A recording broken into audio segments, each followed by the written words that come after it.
Senior anchor person Kashif واسی اس وقت ہمارے ساتھ موجود ہیں، ان سے مزید بات کریں گے۔ کاشف واسی صاحب، خرم شیر زمان کہہ رہے ہیں تحریک انصاف سندھ میں حکومت بنانے جا رہی، پیپلز پارٹی کے 5 سال انتظار نہیں کریں گے، ہم حکومت بنائیں گے۔ دیکھیں، مجھے ابھی بھی پیپلز پارٹی کی یا پی ٹی آئی کی پالیٹکس ہی سمجھ نہیں آتی۔ اپوزیشن موڈ سے باہر نہیں آ پا رہے ہیں۔ 2 صوبوں میں آپ کی حکومت ہے، مرکز میں آپ کی حکومت ہے۔ اس طرح کے ایشوز پر جب ایک وزیر اعلیٰ پر ایک پولیٹیکل پارٹی پر الزام لگ رہا ہے، اور الزام ہے ابھی جے آئی ٹی کی ایک رپورٹ ہے جس کو ڈیفینڈ کرنا ہے پیپلز پارٹی کو، عدالت کا فیصلہ نہیں ہے، جب آپ اس بنیاد پر ان سے استعفے مانگنے چلیں اور کہیں ہم حکومتیں بنائیں گے، تو کل اگر آپ کی کسی حکومت کے اوپر الزام لگے گا، جب آپ کے وزیر اعظم پر ابھی بھی نیب میں ایک کیس ہے، وہ کیس آپ مانیں نہ مانیں لیکن کیس تو موجود ہے۔ آپ کی اگر پنجاب حکومت پہ عظیم خان صاحب پر کیس ہے، تو اگر کوئی کل آ کے آپ سے کہے کہ ہم آپ کی حکومت گرانا چاہتے ہیں، تو مجھے آپ بھی پی ٹی آئی کی پالیٹکس کسی سمجھ نہیں آ رہی۔ آپ کی حکومت کی کوشش تو یہ ہوتی ہے کہ آرام سے اس نظام کو چلائیں جس میں آپ کے 2 صوبوں میں۔ کاشف واسی صاحب یہ بتائیے گا، یہ لاجک ویلڈ نہیں ہوگا کیونکہ وزیر اعلیٰ سندھ مراد علی شاہ کا نام کا اب ایگزٹ کنٹرول لسٹ میں شامل ہے، آپ کو وزیر اعلیٰ سندھ کی حیثیت سے، وزیر اعلیٰ کسی کی بھی صوبہ ہو، آپ کو بیرون ملک دورے کرنے پڑتے ہیں، تو کیا خرم شیر زمان اس وجہ سے استعفیٰ مانگنا آپ کو نہیں لگتا کہ وہ پوائنٹ ہے ان کا ویلڈ؟ دیکھیں میری بات سنیں، ابھی بھی ایک انویسٹیگیشن ہے، یہ فیصلہ نہیں ہے۔ آپ انویسٹیگیشن کے دوران اگر آپ ان لوگوں کے نام ای سی ایل پہ ڈالیں گے، اگر آپ پہلے سوال مجھ سے یہ پوچھیں کہ کیا بلاول کے نام پر اور مراد علی شاہ کے نام پر میرا رد عمل کیا، میرا خیال ہے یہ کچھ غیر ضروری سا کام کیا ہے وفاقی حکومت۔ اچھا زرداری صاحب اور فریال طالبر جو پرائمری ایکیوزڈ ہیں، جن پر بنیادی ذمہ داری ہے اس پوری انویسٹیگیشن میں جو کچھ خراب ہوا، ان کی ذمہ داری ان پر ڈالی جا رہی ہے، وہ تو مجھے سمجھ میں آتی ہے کہ ان کا نام ای سی ایل میں ڈالا، کیونکہ پاکستان کی تاریخ ہے کہ جس کی انویسٹیگیشن شروع ہوتی ہے پاکستان سے باہر بھاگ جاتا۔ لیکن بلاول چونکہ شاید زیادہ کچھ جانتے نہیں ہوں گے، مراد علی شاہ جو کہ سی ایم ہے خود، مراد علی شاہ سی ایم تو بھاگ کے نہیں جائے گا، مراد علی شاہ کو تو یہاں پاکستان میں ہی رہنا، اپنی حکومت چلانی ہے، تو ان کا نام ڈالنا دیکھو کچھ لاجک بھی ہوتی ہے کچھ فیصلوں کے پیچھے۔ آئی کین انڈرسٹینڈ اگر زرداری صاحب کا نام ڈال دیا جائے، کیونکہ مجھے آئی وونٹ بی سرپرائز اگر زرداری صاحب پاکستان سے چلے جائیں اور 2 سال تک علاج کے بہانے پاکستان سے باہر ہیں، جو پہلے بھی ہو چکا۔ بٹ ہر فیصلے کو جے آئی ٹی، اگین میں یہ کہوں گا، J I T end of the day صرف ایک رپورٹ ہے، اس رپورٹ کو عدالت میں جانا ہے، عدالت میں اس پر پیپلز پارٹی اپنا موقف دے گی، عدالت نے اس پر فیصلہ کرنا ہے۔ تو اس صرف ایک جے آئی ٹی کی بنیاد پر آپ کسی کو مجرم قرار نہیں دے سکتے۔ آپ یہ فیصلہ نہیں کر سکتے کہ آپ کے اوپر جے آئی ٹی میں نام آ گیا تو آپ کو اب گھر چلے جانا چاہیے۔ گو کہ ہمارے پاکستان میں یہ بات ضرور ہے، اور ہم یہ مانتے ہیں کہ اگر کسی اوپر نیب کا ریفرنس ہو تو اس کو سٹیپ ڈاؤن کر جانا چاہیے۔ پر جے آئی ٹی میں جو مراد علی شاہ پر جو الزام تھا وہ یہ تھا کہ انہوں نے فائدہ پہنچایا اپنے چند فیصلوں سے، وہ فیصلے جس سے اوروں کو بھی فائدہ پہنچا۔ تو مراد علی شاہ کو بلایا بھی نہیں کیا جے آئی ٹی میں، ان کا موقف یہ ہے کہ مجھے اگر بلائیں گے تو میں اپنا موقف بھی پیش کروں گا۔ تو اس اچھا، شیلا رضا یہ کہہ رہی ہیں کہ ان لوگوں کے نام بھی ڈال دیے ہیں جن کو بلایا نہیں جے آئی ٹی میں، طلب ہی نہیں کیا گیا۔ جی، اور مراد علی شاہ ان میں سے ایک ہے جن کو نہیں بلایا گیا۔ شاید جے آئی ٹی کو لگا کہ مراد علی شاہ کو بلانے کی ضرورت نہیں ہے، تو اب اس بنیاد پر دیکھیں، یہ بڑی پاکستانی پالیٹکس ہے، پاکستان کی سیاست کا ایک طریقہ بھی ہے۔ ہم اصولی پالیٹکس یا موریلٹی کی، اخلاقیات کی سیاست پاکستان میں نہیں کرتے۔ پاکستان کی سیاست یہی ہے جو کل آپ نے دیکھی۔ آج بختیار بھٹو کا میں نے ایک بیان دیکھا، جو ابھی آپ نے ٹویٹ ان کا دکھایا ہے، کاش کہ یہ اپنے والد اور پھوپھوں سے یہ سوال پوچھ لیتے کہ جو فیکٹریاں بن رہی ہیں، یہ جو پیسے آ رہے ہیں،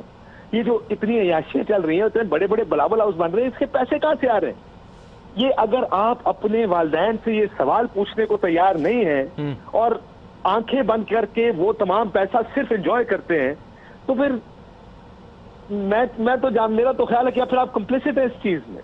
یہ اتنی انہونی بات نہیں۔ پاکستان میں زرداری صاحب پر الزامات کوئی نئے نہیں ہیں، ان میں پچھلے 20 سال سے یہ الزامات لگ رہے ہیں۔ کسی نے پوچھا کہ جس سرے پیلس کا آپ انکار کرتے ہیں، گارڈین کہتا ہے کہ آپ اس کے بینیفیشری ہیں اور وہ پیسے آپ نے لیے، اور اگر آپ نے نہیں لیے تو آپ نے اس کے اوپر ڈیفیمیشن کا لا سوٹ لندن میں کیوں نہیں کیا؟ یہ کوئی سوال اپنے باپ سے نہیں پوچھتا، اپنے فیملی سے نہیں پوچھتا۔ یہ پوچھنے چاہیے ان لوگوں کو سوال۔ یہ بچے اتنے بھولے بچے نہیں رہے، اب بڑے ہو گئے ہیں، تو اگر یہ بنیادی 3-4 سوال پوچھ لیں تو ان کو جواب تو دیں گے، لیکن کیا کریں، وہ پوچھنا ہی نہیں چاہتے کہ کہاں سے آ رہا پیسہ۔ پیسے کو یہ جو پرائیویٹ جیٹس میں گھومتے ہیں، یہ پیسے کہاں سے آ رہے ہیں؟ تو اگر آپ پاکستان میں سیاست ہوتی ہے تمام بچے اب آپ ارشد شیخ صاحب بھی ہمارے ساتھ موجود ہیں, ان سے مزید بات کر لیتے ہیں. ارشد شیخ صاحب یہ بتائیے گا کہ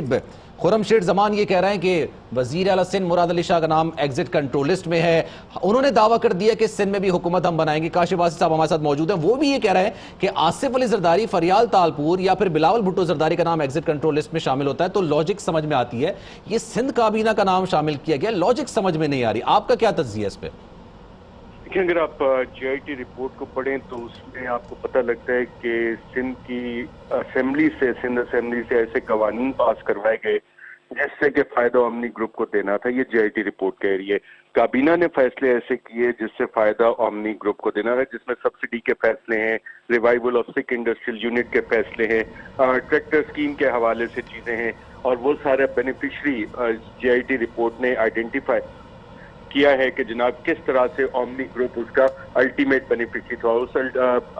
اومنی گروپ کے پیچھے کون تھا وہ جے آئی ٹی لکھتی ہے کہ جناب اس ویب کے پیچھے سابق صدر آصف زرداری صاحب تھے, اور پھر انہوں نے وہ پوری چین بتائی ہے کہ پیسے کس طرح, سبسڈی کے پیسے فیک اکاؤنٹ سے ڈفرینٹ کمپنیز, اور اس کا فائدہ کس طرح سے زرداری صاحب کو ہوا. جو زرداری ہاؤس بلاول ہاؤس لاہور میں بنا ہوا ہے اس میں پیسے کہاں سے گئے, کراچی کے معاملات ہیں, باہر پیسہ جو گیا کیمپ گراؤنڈ کے ذریعے, کافی ڈیٹیلڈ انہوں نے اس پہ کام کیا ہوا ہے. ہاں, یہ بات بالکل صحیح ہے, اور مراد علی شاہ صاحب کہتے ہیں کہ مجھے بلایا نہیں گیا. شاید جے آئی ٹی نے اتنا, جب بینکنگ سٹیٹمنٹس آپ کے پاس آ گئی ہیں, واؤچر سارے آپ کے پاس آ گئے, کچھ فیصلوں کی کاپیز آپ کے پاس آ گئی ہیں, تو انہوں نے اس اسٹیج پہ مناسب نہ سمجھاؤ. ہاں, جب نیب میں ریفرنس جائے گا, جس کی ریکمنڈیشن دی ہے انہوں نے کہ جناب اس پہ ریفرنسز فائل کیے جائیں, اس میں مراد علی شاہ صاحب کا اسپیسیفکلی نام لے کے کہا گیا ہے ریفرنسز, تو اس وقت شاید مراد علی شاہ کو اپنی صفائی دینے کا موقع ملے. جہاں تک خرم شیخ زمان صاحب کا یہ دعویٰ ہے کہ جی حکومت ہم بنانے جا رہے ہیں, اس سے یہ انڈیکیشن بھی مل رہی ہے کہ اب سندھ اسمبلی میں اور سندھ میں حکومت کی تبدیلی کے اوپر بھی غالباً کسی سٹیج پہ کام شروع ہو گیا ہے, اور پاکستان تحریک انصاف سندھ جو ہے, سندھ چیپٹر جو ہے, اس کام میں, اس چیز میں کام کر رہا ہے کہ سندھ میں بھی حکومت کی تبدیلی کی جائے. مراد علی شاہ صاحب کے لیے کامیاب ہو پائیں گے اگر پاکستان تحریک انصاف والے اگر یہ سوچ رہے ہیں تو؟ دوبارہ پلیز ریپیٹ کیجیے گا. پاکستان تحریک انصاف اگر سندھ میں حکومت بنانے کی کوشش کر رہی ہے تو کیا کامیاب ہو پائیں گے, آپ کو لگ رہا ہے؟ دیکھیں, اس وقت جو حالات ہیں اور جگہ جگہ آوازیں آ رہی ہیں کہ جناب پاکستان مسلم لیگ نواز میں بھی فارورڈ بلاک بنے گا, نون لیگ کہتی ہے پی ٹی آئی کا فیڈرل لیول پہ کوئی فارورڈ بلاک بنے گا, کچھ ناراض لوگ وہاں بیٹھے ہیں. تو اس سیاست میں جب اکاؤنٹیبلٹی پروسیس چلتا ہے تو یہ ساری جوڑ توڑ اور توڑ پھوڑ ہوتی رہتی ہے. اب کون کون اس میں زیر عتاب آ رہا ہے وہ آنے والے دنوں میں پتہ لگا. پی ٹی آئی کے بھی بہت سارے کیسز موجود ہیں, اور اپوزیشن کا کہنا ہے کہ اس پہ اسی لیے گو سلو جا رہی ہے نیشنل اکاؤنٹیبلٹی بیورو کہ اگر پی ٹی آئی کے لوگوں کو اٹھایا گیا تو ان کی وفاق کے اوپر جو میجورٹی ہے یا پنجاب اسمبلی میں میجورٹی ہے وہ لوز کر لے گی پی ٹی آئی. اس وجہ سے پی ٹی آئی پہ اس وقت سلو جا رہی ہے نیب, لیکن دیگر اپوزیشن جماعتوں پہ یہ کام تیز ہوا ہے. لیکن باری پاکستان تحریک انصاف کی بھی ایونچولی آنی ہے, وہ کب آئے گی وہ سٹیج ابھی. لیکن ارشد شریف صاحب, حلیم عادل شیخ یہ بھی کہہ رہے ہیں کہ پیپلز پارٹی کے بہت سارے ایم پی ایز ہیں جو کہ ہمارے ساتھ رابطے میں ہیں. کون ہو سکتے ہیں یہ ایم پی ایز؟ میں خیال اس بات کو پیپلز پارٹی کو بڑا سیریسلی لینا چاہیے کہ اگر پی ٹی آئی کی سندھ کی قیادت کے دعوے کر رہی ہے تو کہیں نہ کہیں کچھ نہ کچھ تو چنگاری جل رہی ہے جس سے یہ دھواں اٹھ رہا ہے. کہیں نہ کہیں تو کچھ لوگ ہوں گے جو کہ آج یہ سوال شاید کر رہے ہوں گے جناب ہم لوگ اتنے بینیفیشری نہیں رہے جتنی کہ ٹاپ قیادت بینیفیشری رہی ہے پچھلے 10 سالہ دور حکومت میں. اور جب یہ چیزیں سامنے آئی ہیں تو ہر بندہ یہ یقیناً سوال کرتا ہے. اب اس میں ڈائنمکس کیا بنتی ہیں, ابھی پی ٹی آئی کی یہ دعوے, اس پہ مزید ہمارے رپورٹرز اگر کام کریں گے تو میرے خیال چیزیں وہ کافی اس پہ انرتھ کر سکتے ہیں. بالکل. ارشد شریف صاحب ساتھ ہی رہے گا, صابر شاکر بھی ہمارے ساتھ موجود ہیں, ان سے بات کریں گے. صابر شاکر, آپ کیا سمجھتے ہیں کہ آپ واقعی سندھ میں بھی تبدیلی آنے والی ہے؟ دیکھیں, بالکل ظاہر ہے جب آپ وفاقی حکومت کو چیلنج کریں گے اور یہ کہیں گے کہ ہم وفاق میں عدم اعتماد کی تحریک لے آئیں گے, مسلم لیگ نواز پیپلز پارٹی مل کے یہ کہے گی, اور کل آصف علی زرداری صاحب نے بھی چیلنج دیا, تو پھر کچھ کارڈز تو پاکستان تحریک انصاف کے پاس بھی ہوں گے یقیناً, اور یہ ایک پولیٹیکل پریشر بھی ہو سکتا ہے, سیاسی دباؤ بھی ہو سکتا ہے, اعصابی حملہ جس کو کہتے ہیں وہ بھی ہو سکتا ہے,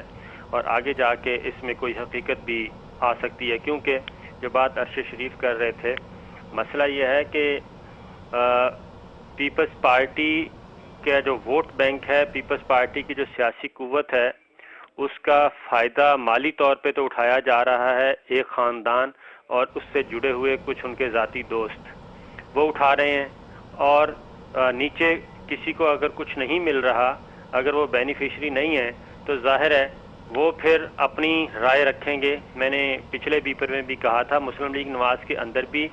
ایک ایسی رائے موجود ہے اور پیپلز پارٹی کے اندر بھی ایسی رائے موجود ہے کہ کرپٹ لیڈرشپ کے ساتھ کب تک چلا جائے، کیونکہ ووٹ بینک صرف پیپلز پارٹی کا یا ایک جماعت کا نہیں ہوتا، کچھ لوگ جو ہوتے ہیں ان کا اپنا بھی ہوتا ہے، اور اگر ان کو اس کے نتیجے میں یہ ملے کہ وہ کرپٹ لیڈرشپ کا دفاع کرنے کے لیے ساری توانائیاں صرف کریں اور ان کا ووٹ بینک، ان کا ووٹ بلیک میل کرنے کے لیے استعمال کیا جائے، تو یقیناً ساروں کے ضمیر سوئے نہیں ہوئے۔ ابھی میں لیکن آپ بھی سمجھتے ہیں صابر شاکر کہ جس طرح سے مشکلات میں اضافہ ہو رہا ہے سابق صدر آصف علی زرداری کی، جیسے کہ اب انہوں نے ریفرنس بھی دائر کیا تھا پاکستان تحریک انصاف نے، الیکشن کمیشن میں اس کی سماعت بھی ہوگی، پھر جی آئی ٹی میں نام آیا، اس کے بعد ایگزٹ کنٹرول لسٹ میں نام آیا، اس کے بعد یہ حلیم عادل شیخ اس بات کا دعویٰ کر رہے ہیں کہ سندھ کے کچھ وزیر ہیں اور کچھ رہنما ہیں پاکستان پیپلز پارٹی کے جو کہ پاکستان تحریک انصاف سے رابطے میں ہیں، تو کیا اس کوشش کو عملی جمع پہنا پائے گی کہ پاکستان تحریک انصاف سندھ میں حکومت بنا سکے؟ دیکھیں سلمان، ایک بات بتا دوں کہ زرداری صاحب، بلاول بھٹو، فریال تالپور، یہ سارے لوگ بہت زیادہ انڈر اسٹیمیٹ کر رہے ہیں سچویشن کو اور ضرورت سے زیادہ اوور کانفیڈنٹ ہیں۔ یہ وہی اوور کانفیڈنٹ ہیں، اسی طرح کے ہیں جس طرح مریم نواز ہوا کرتی تھیں، جس طرح خواجہ سعد رفیق ہوا کرتے تھے، جس طرح نواز شریف اور شہباز شریف ہوا کرتے تھے۔ آپ ان کی تقاریر سن لیں، ان کی گفتگو سن لیں، ان کی پریس کانفرنس سن لیں، دانیال عزیز، طلال چودھری، نہال ہاشمی، کتنے کریکٹر ہیں، پرویز رشید، رانا ثناء اللہ، یہ کیا کیا نہیں کہتے رہے اور کس کس طریقے سے دھمکیاں نہیں دیتے رہے۔ یہ اسی سوچ میں، اسی فریم آف مائنڈ میں پیپلز پارٹی کی لیڈرشپ ہے، اور ان کا نتیجہ بھی وہی نکلے گا جو پہلے کی جے آئی ٹی اور پہلے کے کرپشن کیس میں نکلا، بلکہ اس سے بھی زیادہ سنگین ہوگا۔ اس وقت ہم بڑے افسوس کے ساتھ کہنا پڑ رہا ہے کہ اس وقت مسئلہ کیا ہے، 172 لوگوں کے نام ای سی ایل میں ڈالے گئے ہیں، لیکن ڈسکس ہو رہے ہیں صرف 4-5 جو سیاسی گروہ ہیں وہ یا ایک خاندان، اور ان پہ اعتراض کیا جا رہا ہے، جبکہ اس میں اسٹیٹ بینک کے لوگ بھی موجود ہیں، اس میں نیشنل بینک کے لوگ بھی موجود ہیں، اس میں بیوروکریسی بھی موجود ہے، اس میں ٹھیکیدار بھی موجود ہے، اس میں کانٹریکٹر بھی موجود ہے، اس میں پرائیویٹ ملزم بھی موجود ہیں، وہ تمام کے تمام ملزم موجود ہیں جن کے نام جی آئی ٹی میں ہیں اور جی آئی ٹی نے مینشن کیے ہیں۔ اس لیے ریاست نے، میں سمجھتا ہوں کہ یہ فرسٹ ٹائم ہے پاکستان کی تاریخ میں کہ ریاست اپنی بھرپور طاقت کا مظاہرہ کر رہی ہے رول آف لا کو امپلیمنٹ کرنے کے لیے، اور ایک ظاہر کر رہی ہے کہ رول آف لا ہی اس ملک کی تقدیر بدلے گا۔ تو میں سمجھتا ہوں کہ جو پاکستان تحریک انصاف کے جو دعوے ہیں وہ ایک سائٹ پہ رکھیں، جبکہ قانونی طور پہ اس مقدمے میں اتنی جان ہے کہ یہ ایک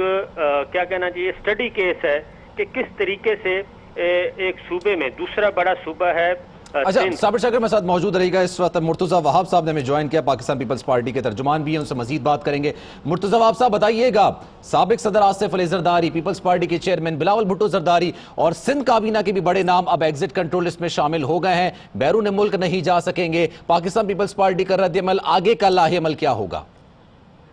جی ہم نے اپنا رد عمل تو کل ہی دے دیا تھا، بیکاز وفاقی وزیر اطلاعات نے اس بات کو عیاں کر دیا تھا کہ اس طرح کی کارروائی کی جائے گی۔ ہم مینٹلی پریپیئرڈ تھے اس چیز کے لیے۔ ہم سمجھتے ہیں کہ یہ غیر قانونی عمل ہے اور اس کو ہم عدالتوں میں چیلنج کریں گے، جو ہمارا لیگل کانسٹیٹیوشنل رائٹ ہے اس کو ایکسرسائز کریں گے، اور انشاءاللہ عدالت ہم کو ریلیف دے گی اس ایشو پہ۔ تو مرتضیٰ وہاب صاحب ابھی خرم شیر زمان میڈیا سے جب بات کر رہے تھے، انہوں نے کہا کہ ہم اب سندھ میں اپنی حکومت بنائیں گے، ساتھ ساتھ انہوں نے وزیر اعلیٰ سندھ کے استعفے کا مطالبہ بھی کیا ہے۔ دیکھیں مجھے تو بڑی ہنسی آتی ہے کہ اس تمام پروسیس میں ان کی نیت نظر آ گئی ان کو، کہ اصل پرابلم ان کو تھا کہ سندھ میں اپنی حکومت کو قائم کریں، اور یہ شروع سے اسی طرح کے ہتھ کنڈے استعمال کر رہے تھے کہ کسی طریقے سے سندھ کی گورنمنٹ کو گرا دیا جائے۔ الیکشن سے پہلے بھی اسی طرح کی کارروائی کی گئی، جب الیکشن میں ان لوگوں کو ریجیکٹ کیا سندھ کی باشعور عوام نے، تو انہوں نے پھر اس طرح کی باتیں کرنا شروع کر دی کہ گورنر رول لگ جائے گا، سندھ گورنمنٹ کے اندر فارورڈ بلاک بن جائے گا۔ یہ تمام باتیں غلط ہیں۔ خرم شیر زمان کو میں گزارش یہ کروں گا اور پی ٹی آئی کے دوستوں کو گزارش یہ کروں گا، آئین پاکستان کی کتاب پڑھ لی۔ آئین پاکستان کہتا ہے کس طریقے سے حکومت قائم کی جاتی ہے، اس کے لیے آپ کو میجورٹی چاہیے ہوتی ہے۔ لیکن سر وہ کہہ رہے ہیں کہ پیپلز پارٹی کے بہت سارے ایم پی ایز ہمارے ساتھ رابطے میں ہیں۔ میں پھر گزارش کروں گا کہ خرم شیر زمان کو آئین پاکستان پڑھ لینا چاہیے کہ آئین کے آرٹیکل 63 کی روح کے مطابق لوٹے اب اس ملک میں سیاست نہیں کر سکتے ہیں، پارلیمانی سیاست نہیں کر سکتے ہیں، کوئی ڈیفیکشن ہو نہیں سکتی ہے۔ تو ذرا تھوڑی سی لاجیکل بات کیا کریں، تھوڑا سا ان لوگوں کو بھی جس ہیڈ لائن بنانے کے لیے اس طرح کے بیانات دیتے ہیں، آپ لوگ بھی یہ پوائنٹ ریز کر لیا کریں کہ کیسے یہ تو آئین شکنی کی بات ہو رہی ہے۔ پی ٹی آئی تو رول آف لا کی بات کرتی تھی، پی ٹی آئی تو آئین کی سربلندی کی بات کرتی تھی، تو یہ کیسے سوچ رہے ہیں کہ پیپلز پارٹی کے ایم پی ایس کو یہ توڑ کے اپنی طرف لے آئیں گے؟ یہ تو آئین شکنی ہے۔ میں سمجھتا ہوں آپ لوگوں کو سوال ان سے پوچھنا چاہیے کہ آئین کو وائلیٹ کریں گے کیا یہ لوگ؟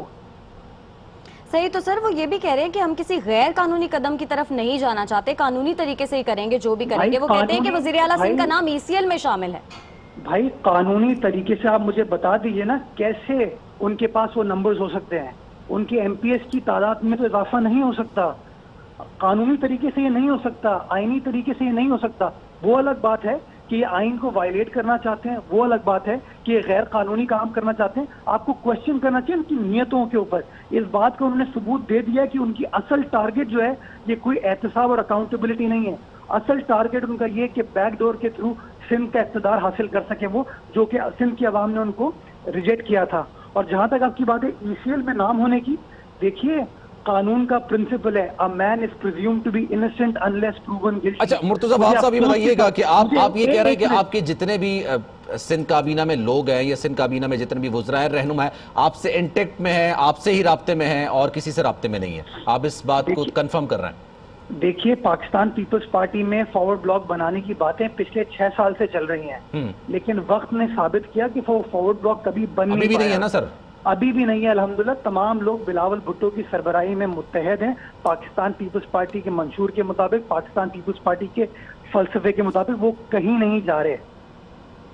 صحیح، بہت شکریہ مرتضی وہاب صاحب، آپ اپنا ورژن دے رہے تھے، پاکستان پیپلز پارٹی کا موقف دے رہے تھے، سندھ حکومت کے آپ ترجمان ہیں، اور ان کا یہ کہنا تھا کہ کوئی بھی وزیر، کوئی بھی رہنما جن کا تعلق پاکستان پیپلز پارٹی سندھ سے ہے وہ پاکستان تحریک انصاف سے رابطے میں نہیں ہے۔ حلیم عادل شیخ نے یہ دعویٰ کیا تھا کہ بہت سارے پاکستان پیپلز پارٹی کے رہنما، وزیر ہم سے رابطے میں ہیں، لیکن مرتضی وہاب نے اس بات کی تردید کر دی ہے۔